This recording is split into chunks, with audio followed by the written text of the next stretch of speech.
৩রা জানুয়ারি ২০২৬ রাত ২টো। হঠাৎ করেই অন্ধকারে ডুবে যায় ভেনেজুয়েলার রাজধানী কারাকাস। পুরো শহরের বিদ্যুৎ ব্যবস্থা বিকল হয়ে পড়ে। মাত্র কয়েক মিনিট পর মার্কিন বিশেষ বাহিনীর কমান্ডোরা আক্রমণ চালায় একটি শক্তিশালী সুরক্ষিত সামরিক কম্পাউন্ডে। সূর্য ওঠার আগেই ভেনেজুয়েলার কড়া শাসক নিকোলাস মাদুরো নিখোঁজ। কয়েক ঘণ্টার মধ্যেই নিশ্চিত হয় তিনি আটক হয়েছেন। এটি ছিল পানামার পর যুক্তরাষ্ট্রের সবচেয়ে বড় গোপন অভিযানগুলোর একটি। অভিযান শুরুর কিছুক্ষণের মধ্যেই মাদুরো ও তার স্ত্রী সিসিলিয়া ফ্লোরেসকে তোলা হয় মার্কিন যুদ্ধজাহাজ ইউএসএস ইও জিমাতে। সেখান থেকেই শুরু হয় তাদের যাত্রা যুক্তরাষ্ট্রে বিচার মোকাবিলার পথে।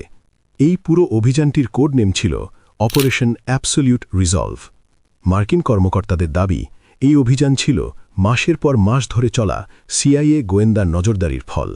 মাদুরোর চলাফেরা, নিরাপত্তা রুটিন, দৈনন্দিন অভ্যাস সবকিছুই নিবিড়ভাবে পর্যবেক্ষণ করা হচ্ছিল।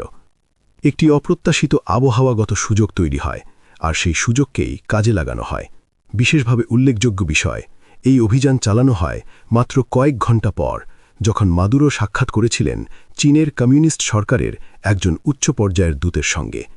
এটি স্পষ্ট করে তোলে পশ্চিম গোলার্ধে ওয়াশিংটন ও বেইজিংয়ের ক্ষমতার দ্বন্দ্ব। এই অভিযানের পরিসর ছিল অভূতপূর্ব। 11টি যুদ্ধজাহাজ, প্রায় 15,000 মার্কিন সেনা, 150টিরও বেশি সামরিক বিমান। এর মধ্যে ছিল B-1 ল্যান্সার, F-22 র্যাপ্টর এবং MQ-9 রিপার ড্রোন। বিশ্ব যখন ঘুমে, এই যৌথ বাহিনী নিঃশব্দে অবস্থান নেয়। রাত 10:46 ইস্টার্ন টাইমে ফ্লোরিডার মার-এ-লাগো থেকে আসে শেষ নির্দেশ। প্রেসিডেন্ট ডোনাল্ড ট্রাম্পের শেষ কথা ছিল, good luck and god speed. এই বার্তা পুরো বহরে ছড়িয়ে পড়ে। বিমানগুলো উড্ডয়ন শুরু করে। মধ্যরাতের পরপরই নবীন 160তম নাইট স্টকার রেজিমেন্টের পরিবর্তিত MH-60 ব্ল্যাক হক অত্যন্ত নিচু উচ্চতায় ক্যারিবিয়ান সাগরের উপর দিয়ে ভেনেজুয়েলার দিকে এগিয়ে চলে। ভিতরে ছিলেন ডেল্টা ফোর্স অপারেটর ও FBI এজেন্টরা। একই সময়ে মার্কিন সাইবার ইউনিট কারাকাসের বিদ্যুৎ ও যোগাযোগ ব্যবস্থা সম্পূর্ণ অচল করে দেয়। রাত 2টোর আগেই ভেনেজুয়েলার 5টি গুরুত্বপূর্ণ স্থাপনায় একযোগে নির্ভুল হামলা চালানো হয়। বিমান প্রতিরোধ ব্যবস্থা অকেজো করা হয়। লা কার্লোটা এয়ারবেস ও হিগিওরেতে বিমানবন্দর ধ্বংস হয়। সেরো এল ভোলকানে যোগাযোগ ও স্যাটেলাইট অ্যান্টেনা ধ্বংস হয়। এর ফলে সরকার সম্পূর্ণ সমন্বয়হীন হয়ে পড়ে। উত্তর কারাকাসে অবস্থিত লা গুয়াইরা বন্দরে যখন হামলা হয়, তখন ভেনেজুয়েলার রাজধানীর সবচেয়ে বড় সামরিক ঘাঁটি ফুয়ের্তে তিউনাতে মাদুরো ঘুমাচ্ছিলেন। সেখানকার বাংকার, বিদ্যুৎ কেন্দ্র ও নিরাপত্তা গেট উড়িয়ে দেওয়া হয়। রাত 2:01 ডেল্টা ফোর্সের একটি দল মাদুরোর সুরক্ষিত বাসভবনে অবতরণ করে। মাদুরো দৌড়ে পালাতে গিয়ে একটি স্টিল ঘেরা প্যানিক রুমে ঢুকতে চেয়েছিলেন। আমেরিকানরা প্রস্তুত ছিল ইন্ডাস্ট্রিয়াল ব্লো টর্চ নিয়ে, কিন্তু সেটার দরকার পড়েনি। আক্রমণ ছিল দ্রুত ও নিখুঁত। দরজা বন্ধ করার আগেই মাদুরো আটক হন।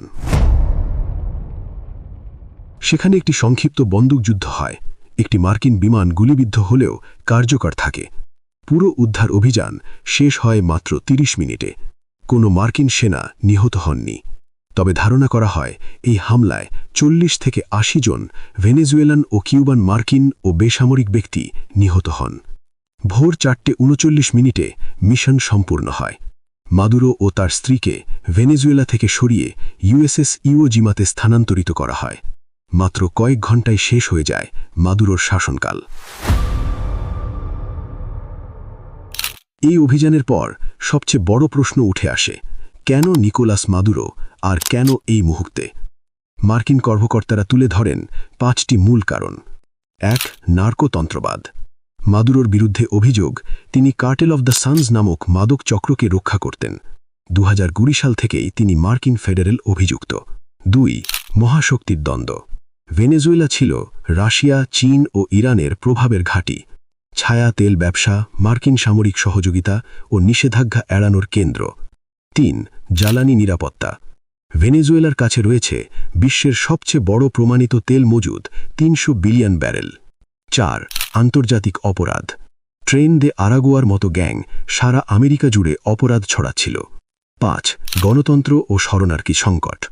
2024 সালের ভেনেজুয়েলার সাধারণ নির্বাচনকে যুক্তরাষ্ট্র প্রত্যাখ্যান করে। সেই সাথে মার্কিন যুক্তরাষ্ট্র অভিযোগ করছিল 2014 সাল থেকে প্রায় 8 মিলিয়ন মানুষ ভেনেজুয়েলা ছাড়তে বাধ্য হয়েছে, যেটা শরণার্থী সংকট সৃষ্টি করেছে। অভিযানের পরপরই পুরো পৃথিবী জুড়ে শুরু হয় তীব্র বিতর্ক, এমনকি খোদ যুক্তরাষ্ট্রেও বিক্ষোভ হয়। অনেকে এটাকে আখ্যা দেন ডেঞ্জারাস নজির হিসাবে। 3রা জানুয়ারির মধ্যেই মাদুরো ও তার স্ত্রীকে নিউ ইয়র্কের একটি ফেডারেল আটক কেন্দ্রে পাঠানো হয়। ইতিহাস যেন আবার ফিরে আসে। 1989 সালে যুক্তরাষ্ট্র পানামায় অভিযান চালিয়ে স্বৈরাচারী শাসক ম্যানুয়েল নরিয়েগাকে অপসারণ করেছিল। সেই অভিযান বদলে দিয়েছিল মধ্য আমেরিকার পুরো অঞ্চল। আজ প্রশ্ন উঠছে, এটি কি শক্তির মাধ্যমে শান্তি প্রতিষ্ঠার উদাহরণ, নাকি একটি বিপজ্জনক নজির যা বিশ্ব রাজনীতিকে আরও অস্থিতিশীল করবে? এটি ভালো না খারাপ তা নির্ধারণ করবে আগামী দশক। তবে একটি বিষয় নিশ্চিত, অপারেশন অ্যাবসলিউট রিজলভ আমেরিকার শক্তি প্রয়োগের সীমা নতুন করে এঁকে দিয়েছে। আপনি যদি ইতিহাসের এই যাত্রা উপভোগ করে থাকেন, সাবস্ক্রাইব করুন আরও ডকুমেন্টারি ও অজানা গল্পের জন্য। লাইক দিন, কমেন্ট করুন, কারণ ইতিহাস বোঝাই ভবিষ্যৎ বোঝার চাবিকাঠি। ওয়ার্ল্ড পলিটিক্স বাংলার সঙ্গে থাকার জন্য ধন্যবাদ।